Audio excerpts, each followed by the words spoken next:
Well, April 24th will mark 1 month since 14-year-old Tyre Sampson died after he fell from the Orlando FreeFall ride at Icon Park. There has been a push to try to have the ride shut down and overall just to make amusement park rides safer. And joining us this morning to talk more about her efforts is State Representative Geraldine Thompson. Great to see you. How are you? I'm well, thank you. Good morning. Good morning to you. You know, anytime anything like this happens, right, this massive investigation begins to try to figure out what went wrong. How can we prevent this from happening again?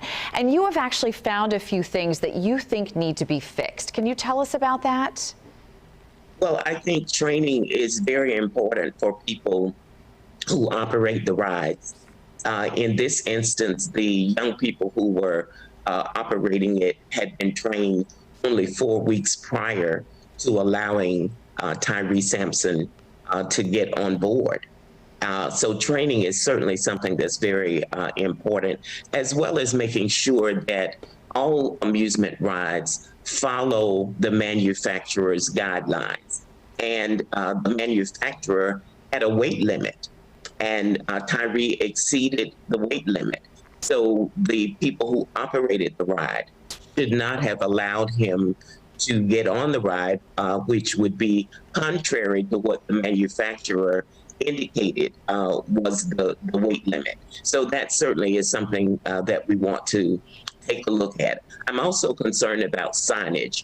As individuals approach these rides, there should be signage that would very clearly show a weight and a height requirement.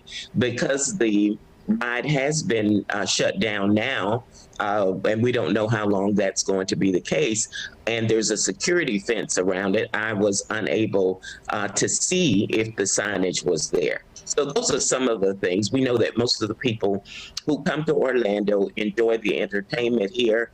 They enjoy the amusement rides and other things. So this is an exception. But we don't want any exceptions. Right. So this was not the rule, and we want to make sure that this does not occur again. What does the law say about the signage? Because we know that at some amusement parks, right, you walk up to a ride and sometimes they even have a chair or something that you can fit into, or you have to fit a certain height restriction, but not all parks abide by that. Not all rides have that. What does the law say about having to have a sign there to show you exactly how big or small you are in comparison to when and how you can ride the actual ride? Well, that's what we're going to be looking at with the Tyre Sampson bill that I'm going to introduce, is to make sure that there's uniformity.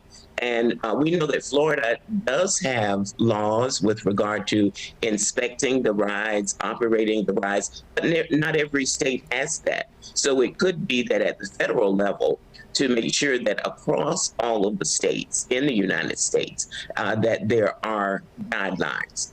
So I'm not sure that, as I said, whether or not the signage was there, but we want to make sure that in the law that it is specified that the signage is displayed prominently so that people who are the consumers know what height and weight requirements are. This seems like it would get bipartisan support. What are you hearing from your colleagues about this?